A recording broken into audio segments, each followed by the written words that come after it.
Hi, my name is Addie Gayoso. I'm an educator at the National Museum of Women in the Arts in Washington, D.C. And today I want to introduce you to the wonderful world of bookmaking. Specifically, I wanted to talk to you today about the accordion format. I wanted to share with you first two examples of accordion books from our collection. The Women's Museum has over 1,000 artist books in its collection, and accordions definitely make up a good percentage of that. After I tell you a little bit more about two books, I'd like to create those books with you. So I'll do a step-by-step walkthrough of how we might make those books together. So let's start by taking a look at one example of an accordion book. This book is called Dream Log. It's made by Jeannie Schenk, and she's really interested in recording her dreams. So every year since 1982, she's created an artist book where she actually records in an abstract way the dreams she's had for that entire year. So it's almost as if she's created a diary of her dreamlike experiences. The bottom left image that we see here gives you a sense of how large this book actually is. The pages themselves are quite small. This detail here shows us a couple of pages very closely. They're about 2 inches by 2 inches, but when the book is opened up, it stretches about 61 feet. So it's pretty amazing how a very tiny book can turn into something so large. And I really love her particular way of approaching her representation of dreams. You'll see here 2 examples. She's actually created very abstract drawings and collages and sometimes prints in order to make these representations of dreams. She also records the date of each of these dreams on her book. You'll notice here she uses a variety of interesting materials to create her books, like mulberry paper, which is the foundation or the format of the book.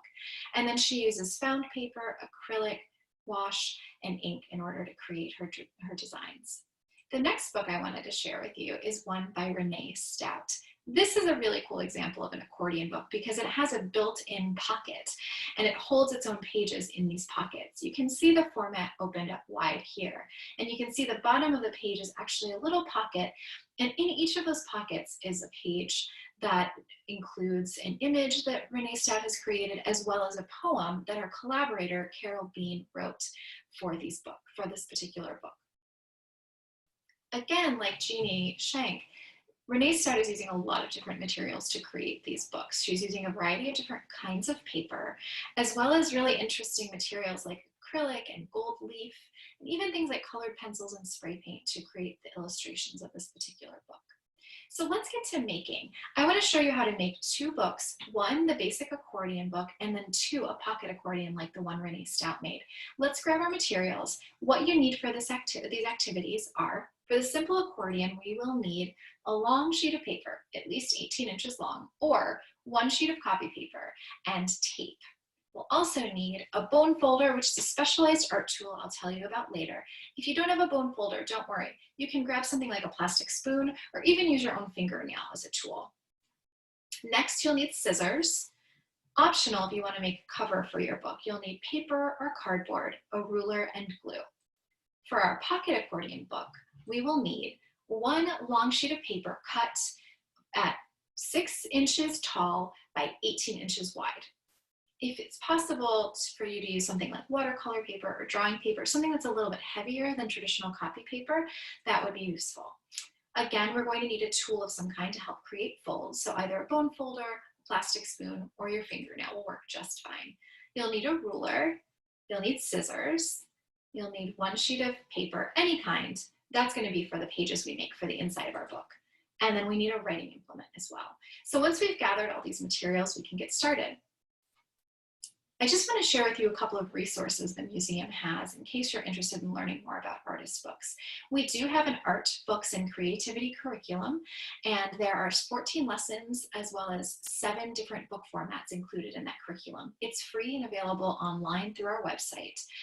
One of the directions is the accordion book directions, and all of the directions for the bookmaking are PDF versions that you can download easily at home. And then the last resource I wanted to mention is a new set of online exhibitions we've just launched. And the one that I think is particularly interesting for this lesson is called According to Accordions, and it specifically highlights a variety of accordion books in the museum's collection. So if you really like Jeannie Schenk's book and Renee Stout's, and check out this online exhibition. Okay, let's get to making.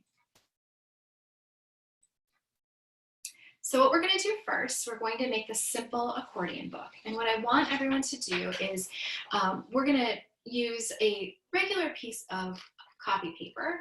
It's easy to find. Most people have this at home. And then what I'm going to have you do is actually cut it in half lengthwise. And you want to make sure that it's even. So what I do to do that is actually fold the paper in half lengthwise, like this. So it's folded, and then I just actually cut along that fold I've created. And I've already prepped a sheet of paper. So you can do that now, and we will then get started on making our book. So here's my 2 sheets of paper, or are my 2 sheets of paper that were my 1 piece of paper from before. And what I'm going to do is actually take these pieces of paper together to make a longer sheet of paper. So copy paper is measured 8.5 inches by 11 inches. And so what we're doing here is we're actually creating a 22-inch sheet of paper, which will make for a longer book, as well as for larger individual pages in our book. So you can use any kind of tape to put your 2 pieces of paper together. Masking tape is nice because you can, usually you can draw and paint over it. I don't have any masking tape at home, so I'm using packing tape. It's clear. You can use regular Scotch tape. Really any tape you have, you can use. And what I'm doing is I'm just putting these 2 edges together, the 2 short edges of my paper, and I am putting tape right over that seam so that we have one longer sheet of paper. See? There we go. Okay, so let's get started with folding. So what you want to do to start is you're going to take your long sheet of paper and we're going to sort of orient it horizontally or landscape. And what I want you to do first is just fold it in half. Folding is a really important part of bookmaking. We want to make sure we make as precise a fold every time as possible. That's where our bone folder comes in. As I said, this is a specialized artist tool that not everyone has lying around their house, and that's okay. If you do have one, that's great, but if you don't, you can use something like a plastic spoon or even your fingernail, or even the edge of your ruler that you have. All you want to do is every time you make a fold with your hands, then we're going to follow up with this tool, and you're just going to, or a substitute tool, and you're just going to sort of run this tool along the edge of that fold. What that does is it makes the fold nice and crisp, and then your book opens and closes much more efficiently. So now we have that center fold created. I want you to open your book up again. And what you're seeing here is what book artists call a valley fold. If we were to turn this around, we would call this a mountain fold. I'll use these terms as we go through this process. For now, we want your valley fold to be pointing up. So we have our valley fold, and now what we're going to do is we're going to take one side, I'm going to take the right side, and fold it to that center fold, right to the valley fold, and then we're going to create a new fold. And then again, use your tool of choice and run that tool across that fold that we've just created. Okay, let's do the same thing on the other side. So you're going to take the left edge and fold it into the center, right to the center fold. You don't want to overlap the center, but just sort of have that edge meet the center fold. Take your bone folder, again, run it across that new fold. And then what we have here are 3 valley folds. The next step is we're actually going to turn our sheet of paper upside down. And again, we are going to start on my left side. I'm going to take this right edge of this paper and I'm going to fold it so that it meets the first mountain fold. See how we have sort of 3 mountains sticking up now? So I'm going to take this edge and I'm folding it up and over so that it meets that first mountain fold. And then again, I'm going to use my tool. The great thing about a lot of paper folding techniques and bookmaking techniques is that we can sort of anticipate the next step based on what we've done last. Many of the processes in bookmaking are symmetrical. So when we do something on one side, we actually know that we're going to do the same thing on the other side. So let's do the same thing on the other side. We're going to take the left edge, or should I say my left edge, and we're going to bring it up and fold it so that it meets the first mountain on the left-hand side of this book. Okay, so now we have this going on. We have sort of 3 little mountains and we have these 2 pieces of paper folded over. The next step maybe is sort of the trickiest. I ask people to sort of pinch their first mountain. I'm using my right mountain first, so I'm pinching my right mountain and I'm folding that mountain up and over to meet the middle mountain fold. Again, every time we fold, we use our tool to make sure it's nice and crisp. We're going to do the same thing on the other side. So pinch that mountain and bring it over to the center. And then I just pick my book up and I close it. And I've created an accordion book that has 8 perfectly sized pages. The great thing about following this process to create an accordion book is that all of your pages will be the same width. It's the sort of the best way to go about creating an accordion book. Now, if you wanted to add a cover to your accordion book, we can certainly do that. I always like to think of a cover as sort of being the last step before we start filling our book, right? And covers, if we take a look at books at home, especially hardcover books, we see that the covers are always a little bit larger than the pages on the inside. And that's because those covers are designed to protect the pages on the inside of the book. So what I've done is I've measured out covers in advance. Basically, I like to make covers that are about 1/4 of an inch larger than my book pages. So for instance, these covers are 3 inches wide by 4.5 inches tall. And that's because that's the measurement that's just slightly larger than my book pages themselves. So you'll see as I put the book on top of the cover, we see just a slight overlap of this blue. We see a little overlap of the blue kind of all the way around. And that's just showing that the cover is going to be protected, or will protect the book inside. This paper that I'm using for the cover is just cardstock, but you can use a lot of other kinds of materials at home. You can use recycled cardboard that you may throw in the recycling bin. You can use watercolor paper. The sky's the limit. You can really use anything. So what I'm going to do is glue my covers on. And I'm going to add the glue to the book rather than the cover. So I'm just going to fill this one end of the book with some glue. And then I like to take the book glue side down, and I'm going to try to do my best to center the book on that cover. There we go.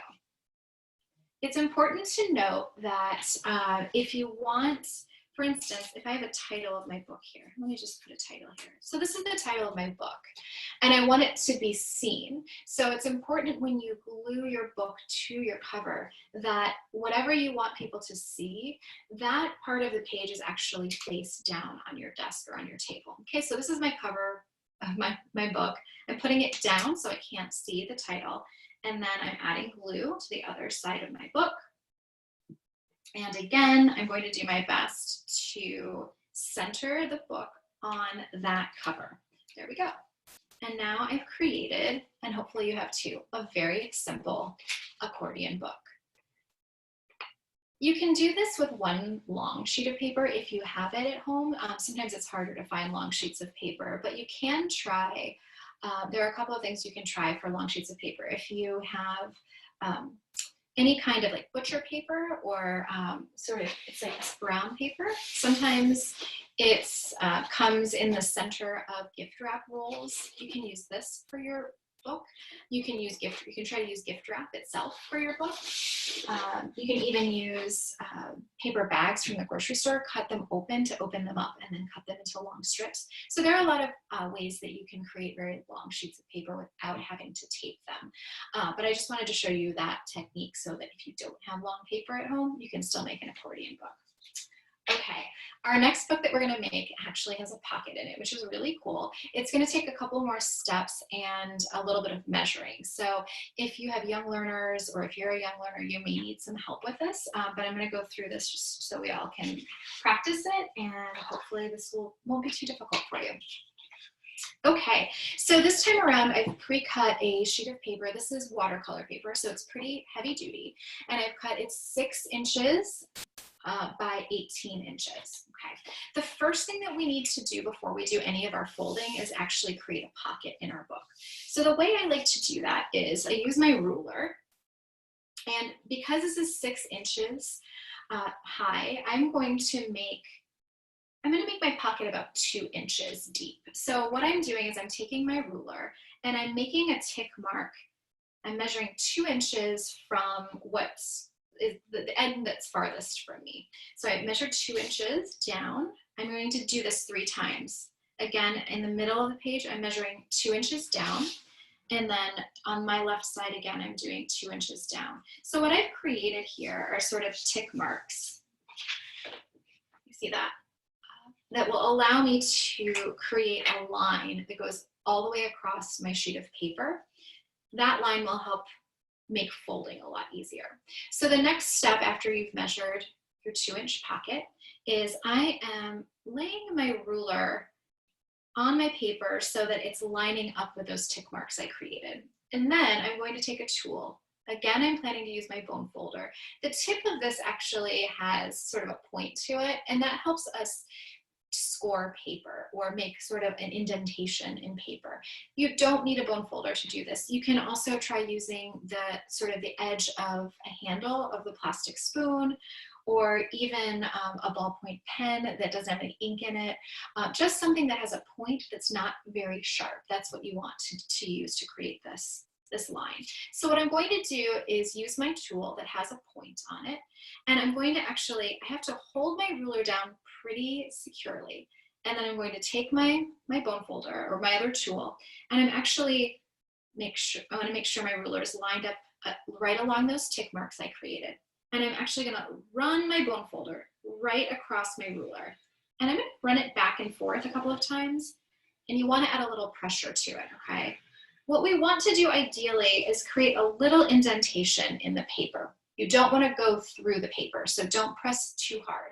But what you do want to do is be able to see a slight indentation on your paper when you move that ruler. So we've done half of the page, and now I'm going to go over and line up my ruler again. And I'm going to finish that line. So I'm going to do the same steps, hold my ruler down pretty tightly, run my bone folder or other tool along the ruler so that I create a little indentation.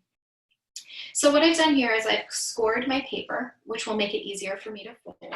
It's really kind of hard to tell, but if you've done it right, when you turn your paper around and you see sort of a little bump on the back side, you'll know that you've made enough of an indentation. So now that we've created this line, I'm going to take my ruler or straight edge. You can use a book end as well. It doesn't have to be a ruler. And I'm going to put it back in alignment with that scored line I just created. Okay, so I'm just basically using this ruler as a guide. And then I'm going to take my hand and pull my pocket up so that it folds right where that indentation is. This should be really easy, actually. If you've made an indentation in your paper, the paper really wants to fold at that line. So it makes it pretty easy. And then what we're going to do again is use our bone folder and run it across that fold, so that we make sure we are able to create a nice crisp fold. And now we have a pocket. It's pretty cool, right? Awesome. So our next step is we're going to go through the same process again of folding our accordion book.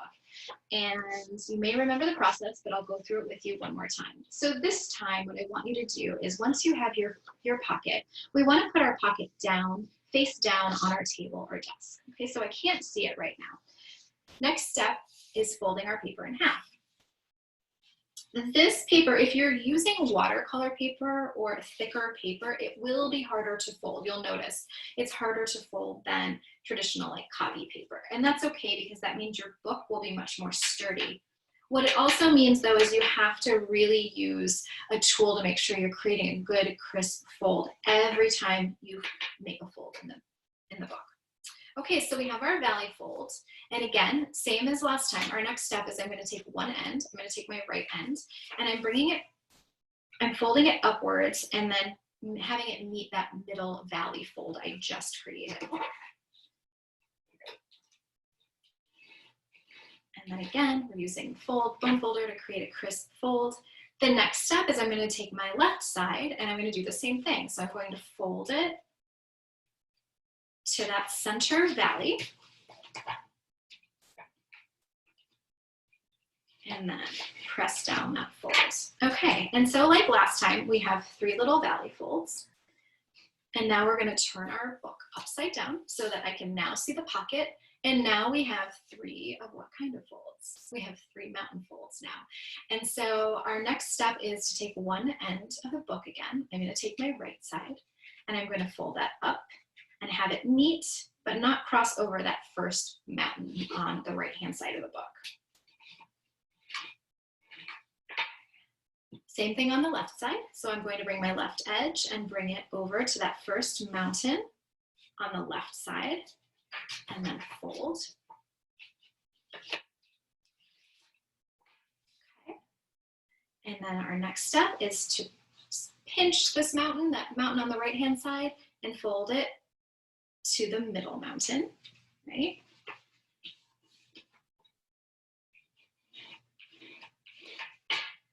And then our last step is to take the mountain on the left and fold it to the middle mountain fold, like this.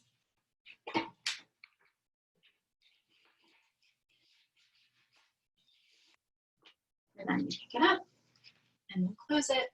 And now what we've created is an 8-panel or 8-page pocket accordion book. What's really cool about accordion books is that they don't take up a lot of space. They're pretty compact, but you can fit a lot of interesting content in these, whether it's illustrations or writings or both. This format actually was developed in China as a way of it was sort of a modification or an improvement on a traditional format called the scroll format. So many books at the time were very long, large sheets of paper that had to be rolled up. And accordion books allowed for them to be folded in a way that was much more transportable and easy to read. So that's how we get this format. It's called an accordion book. Alternatively, it's called a concertina book. My favorite word for this is accordion, because if you've ever seen an accordion instrument, musical instrument, you'll see that this does remind us of that. It expands and contracts just like the bellows of an accordion. The last step, if you'd like to include pages inside your pockets, which I think is an important accessory for this book. If you remember Renee Stout, she had all those wonderful illustrations tucked inside her book, is to create pages for your pocket accordion. And I mentioned earlier that to create a cover for accordion books, I measure the width and the height, and then I add 1/4 of an inch to those measurements on both sides, and then I cut a rectangle that's that size. For the pages of my pocket accordion book, what I'm doing is just the opposite. I'm measuring one panel, and I am then subtracting 1/4 of an inch from each side to create small pages like this that will tuck very neatly inside the book. If the pages are larger than a single panel, what will happen is they'll overlap in your book and they'll actually sort of get bent when you close the book. So it's really important to create pages that are a little bit smaller than each individual panel. So I found a good sort of rule of thumb is measure a panel, one single panel, and then subtract 1/4 of an inch from each side before you do your cutting. And that will give you these perfect little pages. And then you can add your pages to your book like this. And if you'd like, you can also add a cover to this book.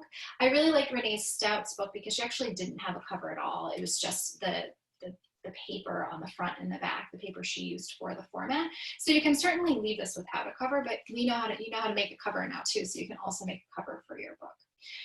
I hope that you enjoyed these bookmaking exercises and get to making. Have a great time. Thanks, bye.